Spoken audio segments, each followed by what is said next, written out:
Hai, jumpa lagi di Jagat Review TV. Selamat menikmati informasi berita hari ini.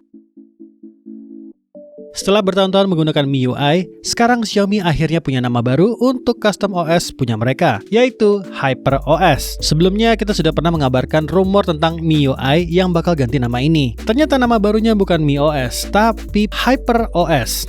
Kabar tentang OS baru punya Xiaomi ini diumumkan lewat postingan di platform X yang berasal dari CEO Xiaomi, yaitu Lei Jun. Lei Jun mengkonfirmasi kalau flagship mereka berikutnya, Xiaomi 14, bakal jadi smartphone pertama yang pakai HyperOS ini. Xiaomi 14 sendiri dirumorkan bakal segera diumumkan di bulan November nanti. Setelah muncul di Xiaomi 14, barulah HyperOS ini bakal hadir juga di beberapa perangkat Xiaomi yang sudah dirilis sebelumnya. OS baru dari Xiaomi ini kabarnya bakal berbasis sistem operasi Android terbaru, yaitu Android 14. HyperOS ini katanya bakal nawarin pengalaman hyper performance yang diklaim Xiaomi sebagai pengalaman yang lebih mulus dari sebelumnya, serta punya konektivitas lebih seamless antara smartphone dan perangkat IoT. Menurut kalian gimana? Lebih bagus namanya tetap MIUI atau HyperOS nih?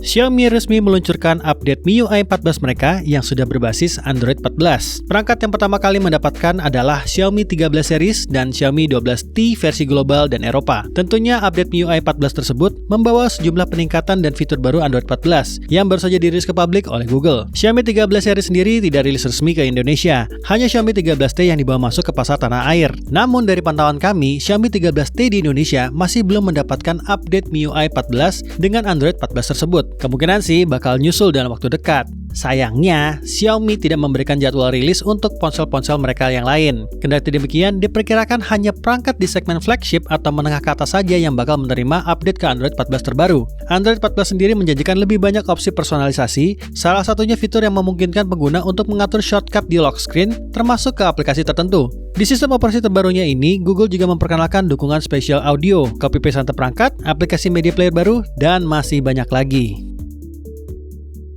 Beberapa waktu yang lalu, Xiaomi baru saja merilis smartphone terbaru mereka, yaitu Xiaomi 13T. Salah satu hal yang bikin Xiaomi 13T menarik adalah adanya campur tangan Leica di bagian kamera smartphone ini. Tapi ternyata nggak semua Xiaomi 13T itu punya kamera yang diracik bersama Leica. Ada juga loh yang versi tanpa Leica-nya. Kalau dilihat dari situs resmi produknya sih, yang versi non-Leica ini punya spesifikasi yang sama kayak versi Leica. Keduanya sama-sama punya kamera wide 50 megapiksel, kamera telefoto 50 megapiksel, kamera ultrawide 12 megapiksel, tapi bedanya cuma di bagian mode kameranya yang kini tidak ada logo Leica. Kabarnya sih, Xiaomi 13T yang non-Leica ini udah rilis di Chile, Nigeria, dan kabarnya bakal dijual juga di beberapa negara lainnya. Sampai sekarang harga dari Xiaomi 13T versi non-Leica ini masih belum diketahui. Tapi kalau yang versi Leica-nya sendiri harganya sekitar 600 euro di beberapa negara Eropa. Sedangkan kalau di Indonesia harganya lebih murah, cuman sekitar 6 jutaan rupiah. Seharusnya Xiaomi 13T versi non-Leica ini harganya lebih murah lagi ya.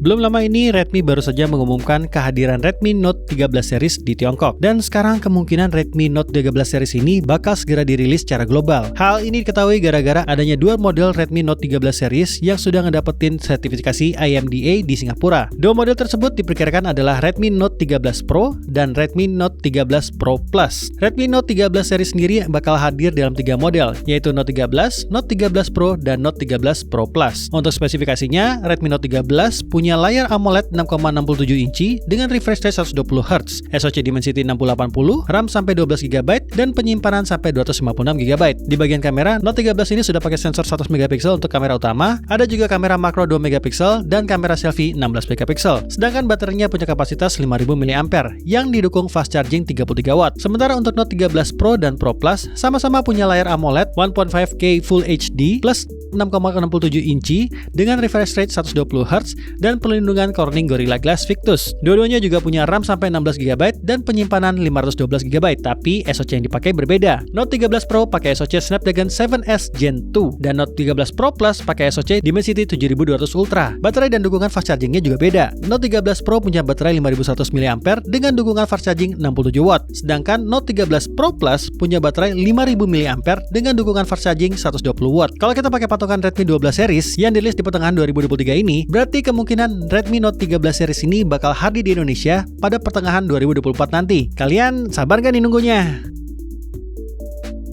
Sekarang ini bisa dibilang kalau Nvidia sudah sukses mendominasi pasar chip AI. Tapi kelihatannya ada beberapa merek lain yang terlihat mau menggeser dominasi Nvidia ini. Salah satunya adalah rival mereka, yaitu AMD. Menurut analis Min Chi Kuo, jumlah pengiriman chip AI AMD bakal punya pertumbuhan yang pesat di tahun 2024. Tapi diperkirakan nilainya cuma 10% dari jumlah pengiriman chip AI Nvidia. Hal ini nunjukin kalau dominasi Nvidia di bidang chip AI masih sangat kuat. Tapi AMD nggak mau tinggal diam. Mereka berencana untuk mengakuisisi sebuah startup untuk mempercepat pengembangan sumber daya perangkat lunak AI milik mereka. Kalau kata Min Chi Kuo, pelanggan utama AMD untuk chip AI mereka di tahun 2024 adalah Microsoft. Karena lebih dari 50% pengiriman chip AI AMD di tahun 2024 adalah untuk Microsoft. Perusahaan lainnya kayak Amazon, Meta, dan Google kabarnya juga tertarik untuk membeli chip AI dari AMD. Min Chi Kuo juga berpendapat kalau misalnya kerjasama Microsoft dan AMD berjalan lancar, ditambah Meta dan Google jadi memesan chip AI ke AMD, maka pengiriman chip AI AMD di 2025 bakal senilai dengan 30% dari pengiriman chip AI Nvidia. Kabarnya AMD juga akan bekerja sama dengan Microsoft dan OpenAI untuk menggarap chip AI bersama. Tapi untuk sekarang AMD sudah punya chip accelerator AI Instinct MI300 dan MI400 yang menjadi ujung tombak AMD untuk bersaing di industri AI ini. Menurut kalian, apakah AMD bisa menjadi lawan Nvidia di bidang ini? Jadi, gimana menurut kamu berita hari ini? Ingin selalu up to date dengan informasi teknologi terkini? Jangan lupa subscribe dan follow Jagat Review ya. Sampai jumpa di informasi menarik selanjutnya.